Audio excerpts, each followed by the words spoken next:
السلام علیکم حضرت، حاضر بیتن یہ ایک مکان ہے، تو ایک کا ترجمہ کہاں سے کیا گیا ہے؟ ہاں یہ میں انشاءاللہ ابھی آپ کو بتاؤں گا۔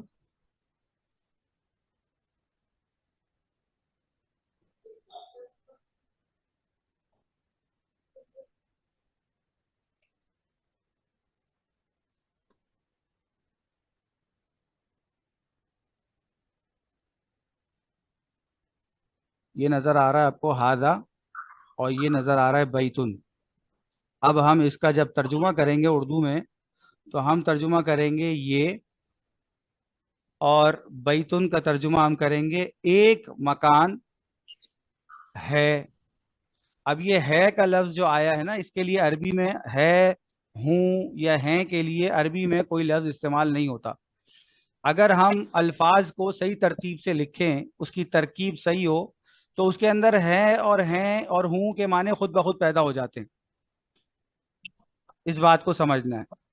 اور جو ایک کا ابھی ہمارے بلال بھائی نے کہا کہ بھائی ایک کا لفظ، ایک کا ترجمہ آپ کیسے کر رہے ہیں، تو ایک کا ترجمہ اصل میں ہم یہ جو اس کے اوپر تنوین نظر آ رہی ہے آپ کو،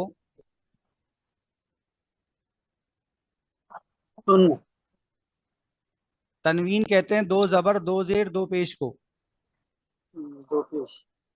2 زبر 2 زیر اور 2 پیش کو تنوین کہا جاتا ہے۔ اب یہاں پر آپ کو دیکھیں یہ 2 زبر نظر آ رہا ہے نا، 2 پیش نظر آ رہا ہے، سوری، تو یہ 2 پیش سے ایک کے معنی پیدا ہو جاتے ہیں، یہ آپ آگے بھی پڑھیں گے انشاءاللہ۔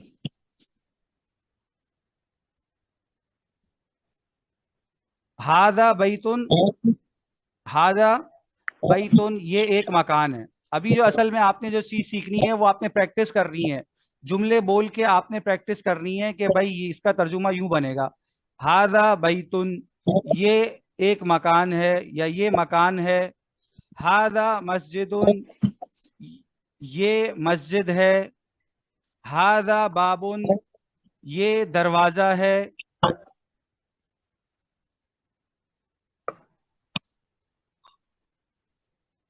ہاذا قلم یہ قلم ہے، ہاذا مفتاح یہ چابی ہے۔ ٹھیک ہے، تصویریں بنی ہوئی ہیں، مجھے ترجمہ کرنے کی ضرورت نہیں، ویسے تو نہیں ہے، کیونکہ آپ کو دیکھتے ہی وہ سمجھ میں آ رہا ہے، لکھنے کی ضرورت نہیں ہے کہ میں یہاں پر جو ہے نا وہ ہر ایک لفظ کا ترجمہ لکھوں۔ چاہوں تو میں اس کو یہاں پر لکھ بھی سکتا ہوں،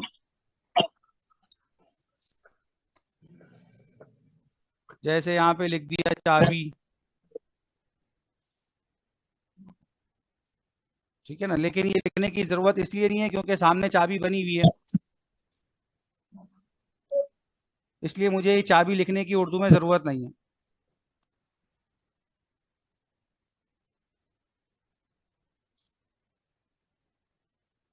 تو آپ نے بھی میرے ساتھ اس کو ریپیٹ کرنا ہے. ہاذا بیتن, یہ ایک مکان ہے. ہاذا مسجدن, یہ ایک مسجد ہے. ایک مسجد ہے. ہاذا بابن, یہ ایک دروازہ ایک دروازہ ہے.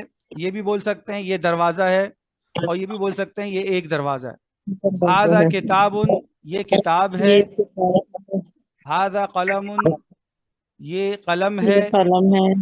ہاں, جیسے ہم بولیں گے تو ہم بولنے سے بولنا آئے گا. اصل میں ہم خالی سنتے رہیں گے نا تو سننے سے سننا آئے گا اور بولنے سے بولنا آئے گا. ہاذا مفتاح, یہ چابی ہے.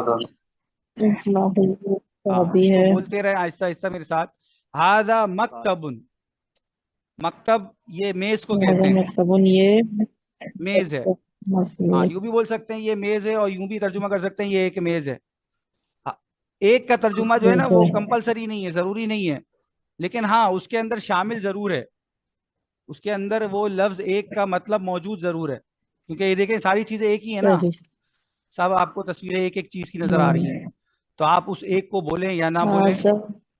ہاذا سریرن, ہاذا سریرن, سریر کہتے ہیں پلنگ کو, بستر کو, بیڈ کو, بیڈ کہہ لیں آپ. ہاذا کرسیٌ, یا ہاذا کرسی, ہے. یہ کرسی ہے. یہ کرسی ہے. ٹھیک ہے جی. تو یہ اس ایک صفحے کے اندر آپ کو نظر آ رہا ہے کہ صرف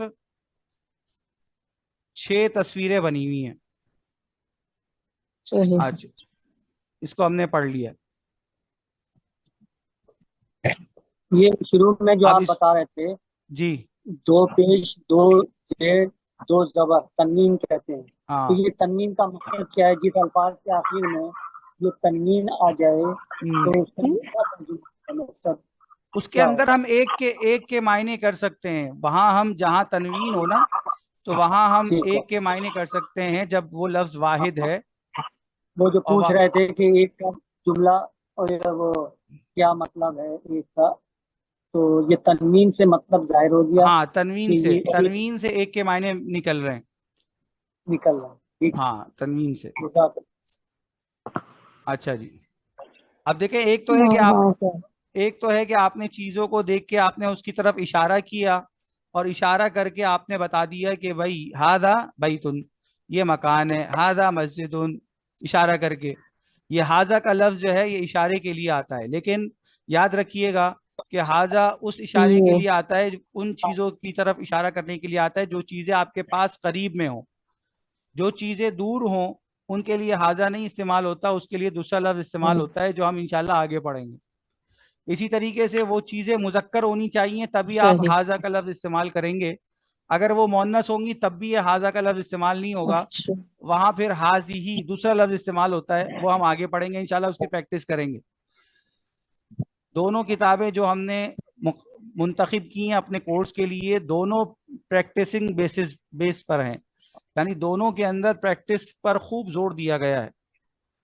اور البتہ دونوں کا انداز ڈفرینٹ ہے. وہ انشاءاللہ جب 2 دن بعد ہم دوسری کتاب شروع کریں گے, آج اور کل تو ہم یہی کتاب پڑھیں گے انشاءاللہ, اور پھر تیسرے دن جو ہے یعنی ہفتے میں 2 دن ایک کتاب اور ہفتے میں 2 دن دوسری کتاب. تو اس والی کتاب کا جو اپنا ایک انداز ہے اور دوسری کتاب کا اپنا ایک انداز ہے, جب وہ پڑھیں گے تو انشاءاللہ وہ سمجھائیں گے. اس کتاب کے اندر دیکھیں آپ کو نظر آ رہا ہے کہ پہلے دن سے ہی آپ کو کیا بتایا جا رہا ہے, آپ کو جملے سکھائے جا رہے ہیں, سینٹینس, سمپل سینٹینسز آپ کو سکھائے جا رہے ہیں. آپ سینٹینسز کو پڑھ سکتے ہیں, ایک سمپل سینٹینس کو, عربی کے ایک سادے سے جملے کو, اور بول سکتے ہیں, لکھ سکتے ہیں اس طرح. کسی بھی لفظ کے ساتھ, کسی بھی نام کے ساتھ اگر آپ ہاذا لگا دیں گے, بس شرط یہ ہے کہ وہ چیز ایک واحد ہونی چاہیے, اور وہ مذکر ہونی چاہیے, اور قریب ہونا چاہیے, قریب ہو وہ چیز, تو آپ اس کے لیے ہاذا سے اشارہ کریں گے کہ بھائی ہاذا بیتن, یہ قریب. چلیے اسی طریقے سے آپ دیکھیں اسی حاضہ سے ہم سوال بھی کرتے ہیں، اسی حاضہ سے ہم سوال بھی کرتے ہیں. کیسے کرتے ہیں سوال؟ ما حاضہ، انگلش میں آپ کو سکھایا جاتا ہے یہ لفظ واٹ از دس، یہ سینٹینس سکھایا جاتا ہے نا واٹ از دس، تو یہ بھی وہی ہے ما حاضہ واٹ از دس، یہ کیا ہے. اب یہاں پہ بھی دیکھیں ما کے معنی خالی کیا ہے اور حاضہ کے معنی یہ، لیکن ہے کے معنی خود بخود اس کے اندر پیدا ہو گئے. جب آپ نے کہا ما حاضہ، ما حاضہ، جب آپ نے یہ کہا تو ہے کے معنی خود بخود پیدا ہو گئے. ما حاضہ یہ کیا ہے. ٹھیک ہے، تو آپ کوئی بھی چیز جو قریب ہوگی اس سے آپ سوال کرنا چاہتے ہیں، پوچھنا چاہتے ہیں کہ بھئی یہ کیا ہے، تو سوال کس طرح ہوگا؟ اس طرح ہوگا ما ھذا، جواب میں بیت. ھذا بیتن، ما ھذا، بولیے. هذا بيت. ما هذا. ہاں بولنا پڑے گا ما ھذا، ما ھذا، هذا. ھذا بیتن. هذا بيت. ہاں ما ھذا کا مطلب ہو گیا یہ کیا ہے، اور ھذا بیتن کا یہ مطلب یہ مکان ہے. مکان ہے. اچھا، جیسے آپ نے اس طرح سے سوال کیا نا واٹ از دس، اسی طریقے سے ایک دوسرے طریقے سے بھی سوال ہو سکتا ہے. اھذا بیتن، اھذا، کیا یہ مکان ہے. آ کے معنی ہے کیا، آ کے معنی کیا ہے، آ کے معنی کیا کیا کیا هذا بیت ہاں اس کے معنی ہے کیا کیا، یہ گھر صرف آ کے معنی کیا. ٹھیک ہے، کیا یہ مکان ہے، کیا یہ مکان ہے. تو آپ نے کہا نعم، یہاں پہ کیا ہے جواب میں دیکھیے نعم، نعم، نعم، یہاں عین پہ بڑا زور دینا ہوتا ہے عربی زبان کے اندر. نعم نعم. ھذا بیتن، نعم کے معنی یس، جی ہاں، Yes. ہاں یس دس از این ہاؤس. ٹھیک ہے جی. اھذا بیتن، کیا یہ مکان ہے، جی ہاں هذا یہ بيت. مکان ہے. أم هذا بيت. ٹھیک ہے جی، یہ جس طرح جتنا بولیں گے اس کی پریکٹس کریں گے. آگے دیکھیں ما ھذا، یہ کیا ہے. اب اس میں لکھا ہے ھذا قمیص، اس میں کیا ہے ھذا قمیص، یہ شرٹ ہے، یہ قمیص ہے. هذا قميص. ہاں آگے پھر دوبارہ اھذا سریر. اب پیچھے ہم نے دیکھیں پڑھا تھا سریر کسے کہتے ہیں، سریر کیا تھا یہ کوئی بتائے گا مجھے، سریر کسے کہتے ہیں؟ بستر کو، بیڈ کو کہتے ہیں. ہاں اب آپ دیکھ لیجئے، اب یہاں پہ پوچھا جا رہا ہے اھذا سریر، یعنی پوچھا جا رہا ہے کہ کیا یہ بستر ہے. بستر ہے، کیا یہ بیڈ ہے. لا، نو، لا مینس نو، نہیں. ھذا کرسی، یہ کرسی ہے. ھذا کرسی، یہ ایک کرسی ہے. ٹھیک ہے جی، تو یہ دو طرح سے